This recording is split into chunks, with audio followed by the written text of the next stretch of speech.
Hello and welcome, and in today's video I'm going to be showing you the top 10 most creative Ark Tames, so let's just get straight into it, shall we? In at number 10 we have got the Crystal Wyvern, and I really do like this creature, and I find, especially when it comes to its elemental abilities, it is on that creative side. While the normal wyverns are still very good in my opinion, and I still very much like them as creatures, I really enjoy what the wyverns bring to the scene. These creatures are fast and agile, and especially when coming to the Crystal Wyverns, their elemental abilities are not something to be reckoned with. They really do have a lot going for them in that aspect. They're just so much cooler in a way than, oh, this creature simply just breathes fire or ice or poison, which is still cool, but having the ability to suck the life out of enemies and, you know, maybe shooting water, you might say, isn't the coolest thing.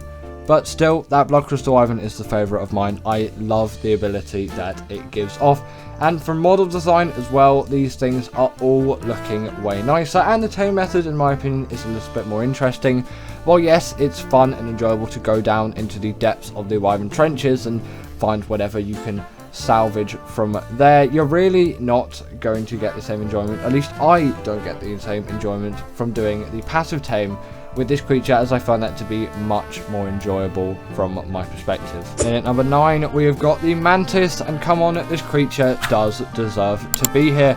With its huge variety of abilities, it deserves to make the list in my opinion. And although maybe it's not the most popular one, which is why I've moved it back a bit, because I do take your accounts and thoughts a little bit into consideration in these lists, because after all, you are the community that this channel's sort of built upon, and I do like to kind of, you know, call out, shout out and whatever, and sort of take your opinions into consideration when making my list as well, as I kind of want to make these be lists that you like as well as I agree with too. I'm not going to go with something that I completely don't agree with, but, you know, maybe a little bit of a mix and match, a little bit of compromising.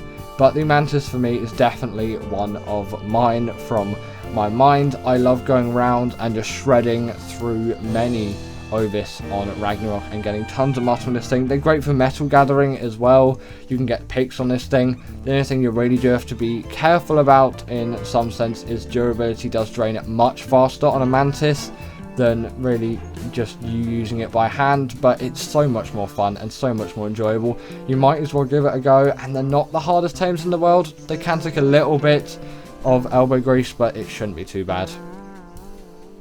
Coming up next we have got the Raasclark, and I really just find as a concept this creature is quite an enjoyable one, from just its very creative model design, really adding a lot to it, literally having a gun on the top of its saddle. Also, I find the way that it moves is pretty creative and enjoyable as well.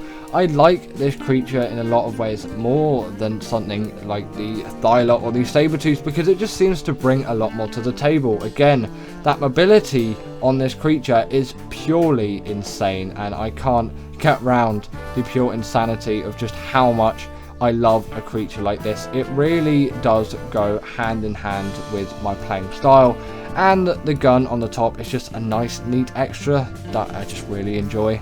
In at number 7 we have got the Raasclark. Come on, these are sort of the kings of the island as a map, and they're sort of unbeaten in that aspect. These creatures really do a lot in terms of traveling, at least for me, and especially considering you can pick up things like vaults and just get immense amounts of resources across the map with absolute ease. And obviously you can carry Rexes and Parasauritheriums around the map like there is no tomorrow. It's obvious why these things are going to be useful, and although while their weight isn't the best off of the bat, but considering again you can pick up those safes, you're going to have no issue, as that does not add weight to the creature. At least as far as I'm concerned it doesn't. That's kind of a cheat really, so you don't really need an insanely high weight stat, but you do need a vault, which can take a little bit, but trust me, it's not too bad. And at the stage you're going to be taming one of these things, I think that's sort of just going to be the norm. Like, come on, a creature like this is going to be unlocked in the very late game, at least in terms of the saddle level, and taming one is probably going to be even after that. The tame method isn't too dissimilar to the Reaper, which isn't actually on the rest of this list, but I'll give it a brief honourable mention here, as I do think the Reaper is a very nice one on Aberration, and it does add a lot to the map. but not maybe the most creative, because it essentially is sort of a copy of the Xenomorph from Aliens, which is why I had a little bit of deterrence in putting it on the list. But the Raasclark definitely does need to be here. It's essentially a completely new creation from Wildcard, and I really do like what they've done with the creature. It's cool, it looks amazing, and functionally it truly is a fantastic one, which you should not underestimate. Continuing on, we have got the gas bags. This is sort of a creature like no other, at least in my opinion. These things are peak when it comes to Ark, at least in my opinion. They're so cute in terms of their model design, and they really hit hard when it comes to travel. They can do quite a decent amount, which maybe you wouldn't expect from a creature like this. But the fact is, they just use oxygen as opposed to stamina, just, you know, to fly around the place. This also does add defense to the creature as well, so that could come in potential use. And while they're not fighters, and sometimes maybe not the most mobile, no saddle is actually required to ride a creature like this, and I find it really isn't that bad in terms of mobility, and you can still get around, and their incredible weight is extremely useful in something like this for, you know, generally getting around and carrying lots of resources for you. You're not going to need a safe like you will on the Raasclark, but this is a creature which will be taming and unlocking in terms of saddle way earlier than the Raasclark. It's lower grade in terms of creature, but I actually sort of prefer it as a tame, but that's just my general preferences coming out there. I really do like the gas bags. I think it's cute, it's cool, and it's sort of something that's never been done before, and nothing has ever been done like it afterwards, and it still stands to this day as a very creative Ark creature. Coming in at number 5, we have got the Astrodelphis, and this really is one of those creatures where there's sort of nothing that really compares to it apart from the Troponatus. Again, that sort of gets another honourable mention here, as they do kind of tie hand in hand as creatures, but essentially they are really just fast beasts. And the Astrodelphis does just literally mean space whale, but no, sorry, space dolphin. Astrocetus is space whale. This is the dolphin and not the whale. But I really like the design that has gone on with this creature. And the Troponatus isn't as creative as it was actually just a creature that came out in Ark, but the abilities that it has around it are inherently creative. But this creature still takes a list for me, as it is a completely new idea from Wildcard. Following on from the Astrocetus, of course, it takes a lot of inspiration from it, but it's that kind of lighter variant in a way. It travels with a lot more speed and grace than the Astrocetus, and also, you know, just purely in terms of design and looks, again, I love it. And the Astrocetus is really cool as well. That's quite an interesting creative tame, but sadly that creature is not making the list. Continuing on, we have got the Shadowmane, and come on, a creature like this really does deserve to be on the list, at least in my opinion. It's a creature which is just so jam-packed full of abilities, it deserves to be here in my opinion. Obviously, originally coming out on Gen 2, it really did shock many players when it came out, and it was something so creative. It also was like the highlight of the Gen 2 trailer, so it's gotta be on this list for its creativeness. I love it as a creature. Its mobility is something which you really don't see on a lot of creatures. The fact that it also can charge up its damage and attack with just a big massive slash on top of having the hydration buff and the bleed ability, that works even more effectively on a creature like this, especially considering its size and the fact that it doesn't need a saddle. It's just simply, once you turn into one, go ahead and just go out there and battle, really, because they are very decent at it. They're great swimmers too, but considering their codename Lionfish Lion, makes sense. The only disappointing thing about these creatures is, you know, they've been nerfed since release, but still great, and their taming method is just so annoying.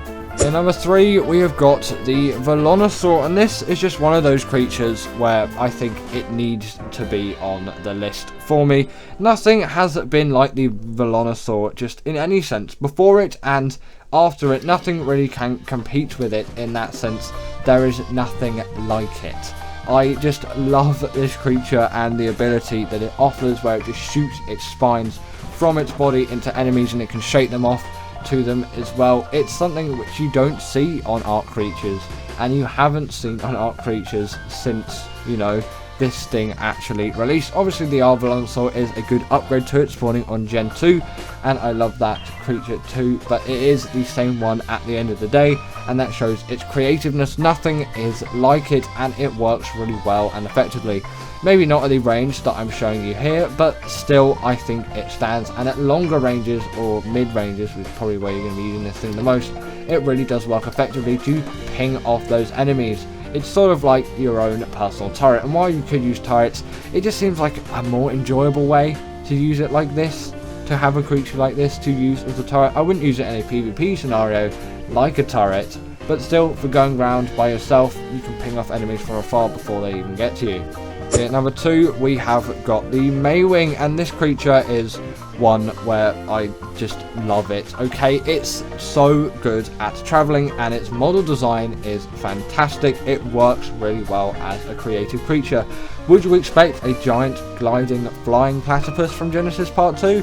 Not really, no, but that's what you're going to get. And at level 18 you unlock the saddle for this thing. It's an absolute cheat code when it comes to travel. Actually, it's really innovated the gliding space. It's just so good at doing its job, at least in my opinion. While the Rock Drake is another great addition to this, I find the Maywing does this job far better than any Rock Drake ever could, and you know, of course, for that reason, that's why I'm putting the Maywing on the list and not any kind of Rock Drake. You should have no issue flying around with something like this, maybe unless you're going up a steep vertical wall. But even if you're in the ocean, you're still going to be fine with a creature like this, as they're pretty decent swimmers, and they can also skate along the top of the water too, which you might not find on some other Ark creatures. They're great for a portable feeding trough as well, which you can probably tell from that slightly disturbing animation which is on screen, and they also gather berries too. What's not to like? And in number 1, we have got the Bloodstalker. In my opinion, this is the most creative thing that Wildcard has ever done. It is a huge favourite of mine, and I love how this was a creature essentially just designed to work on one whole map and be the one sole creature to work on that map.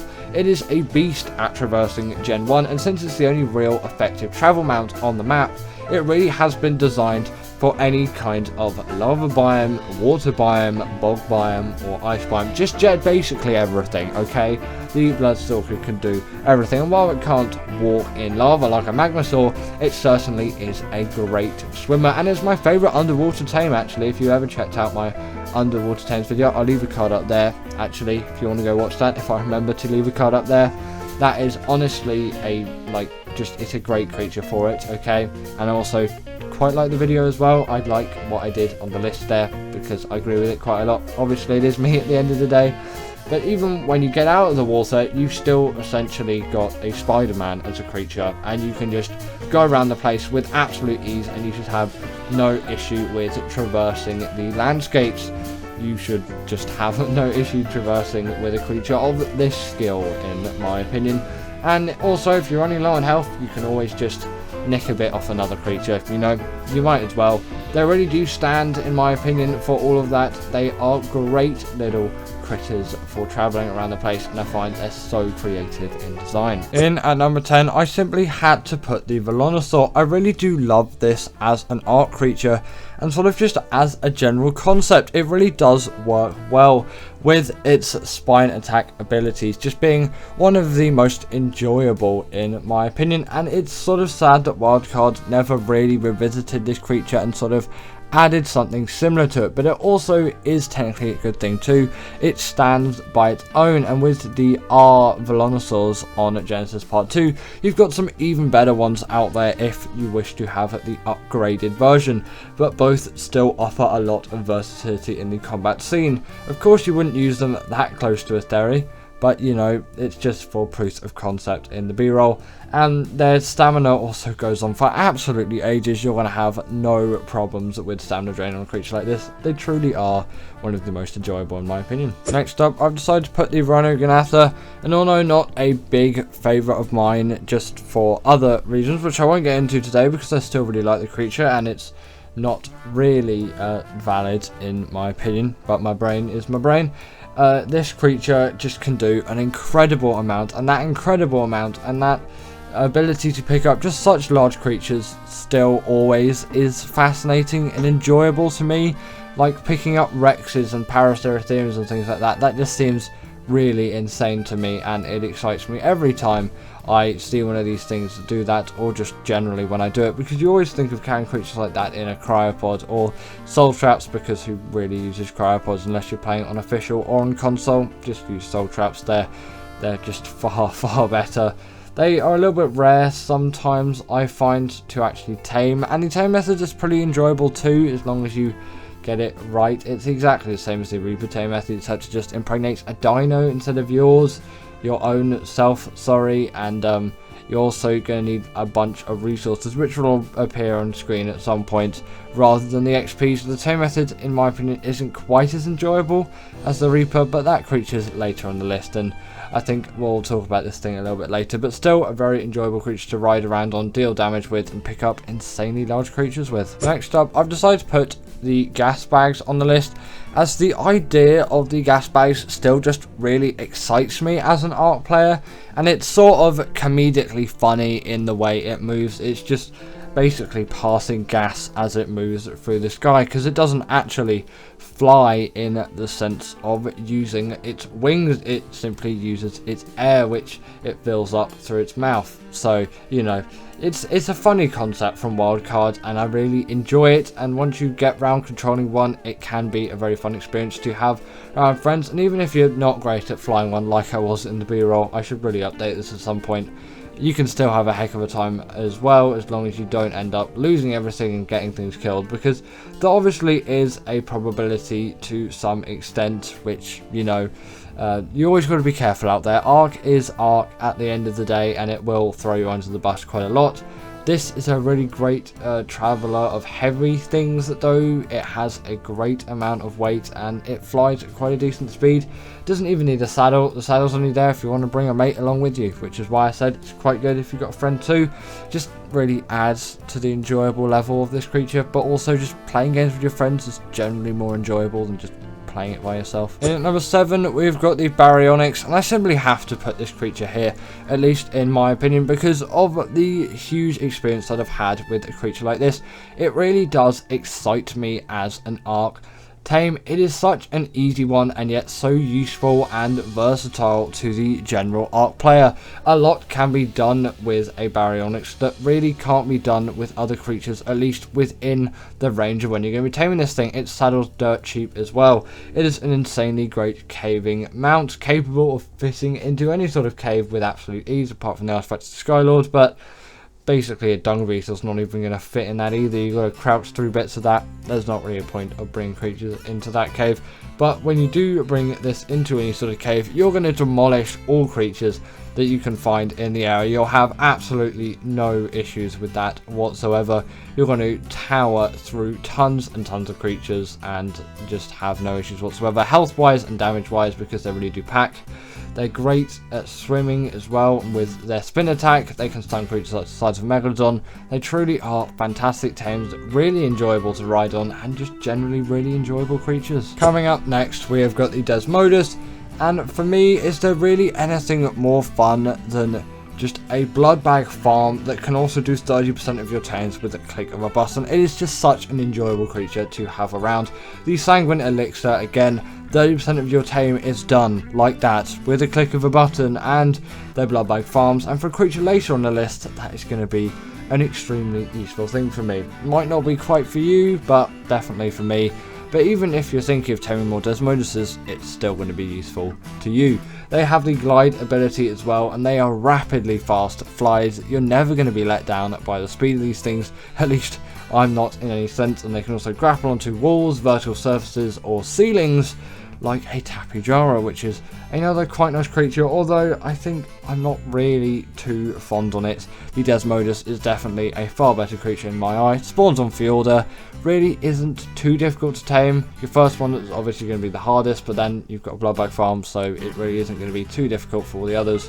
Just great flyers, great use for PvP, great use for PvE. And at number 5, we have got the Astrodelphis, and I'm also going to put the Tropignatus here as sort of a side note, but I really love both of these creatures as they are just such fast flies. They are so rapid, like genuinely you can get a lot done with the speed of these things. You can traverse maps with absolute ease. You should have no issues whatsoever, especially in just generally getting from A to B really quickly. Even in the damage department too, they excel with all of their lasers or just bomb firing apparatus. And although maybe there's a little bit more gauge on how fast you're going on the triple ignitors, in my opinion the Astrodelphis is just more of the smoother flyer. Although its saddle is unlocked a little bit later on, and arguably its tame method's harder, although I've always found it a bit easier in my opinion, because Element is found everywhere on Gen 2, and if you just do it right and take precautions for void roams in the area, you really should have no issues, even getting one of these things quite early on. In the early days of the channel, I also made a guide to taming one of these things. It's an absolutely terrible video, but if you want to check it out, then you can add to about the 20 views that it's got at the moment. It came out over a year ago now. Actually, maybe don't look up, that's an embarrassing time in my channel. In number 4, we have got the Reaper, and this is just one of those creatures where it's like, can anything really get better than a xenomorph alien? Obviously, apart from the creature which are in the 1, 2, and 3 spots, at least for me. Yeah, this thing really is up there when it comes into enjoyable Ark Tames.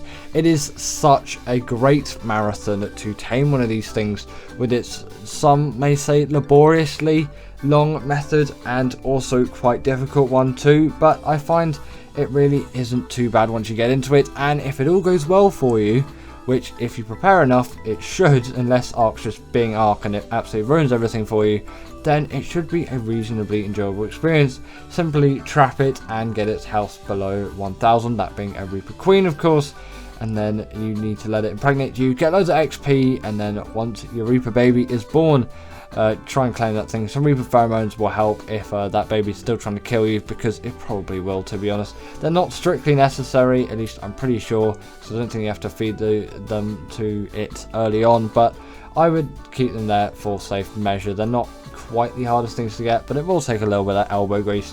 But then you got yourself a cool Reaper, and it's such a great arc of progression. I love taming these things every single time on AB. Yes, they can be easily obtained on Gen 2, but I don't really see the fun in that, because it's really just not difficult in my opinion, and I love the progression. In at number 3, we have got the Maywing, and this is so enjoyable to me as, come on, look at firstly just how good this thing's model is. I love the design of this creature. It's sort of like a flying sky platypus, and it's really captured the hearts of many Ark players ever since its release. But also why it's just so enjoyable is it's just so fast. It's like honestly insane.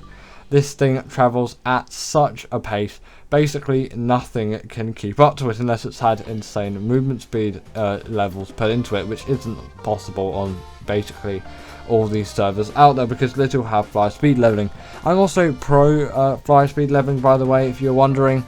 I think Ark should really bring it back. I guess, yeah, it was a little bit game breaking, but maybe set a limit on it for those official servers, like 135% or 150% or something like that, because it really does add a nice dynamic. Yeah, 1000 movement speed Maywings would be absolutely insane, and I've tested them out on some single player servers and they are so fun to ride on when they're that speed, but also a little bit not, because you just get stuck in everything.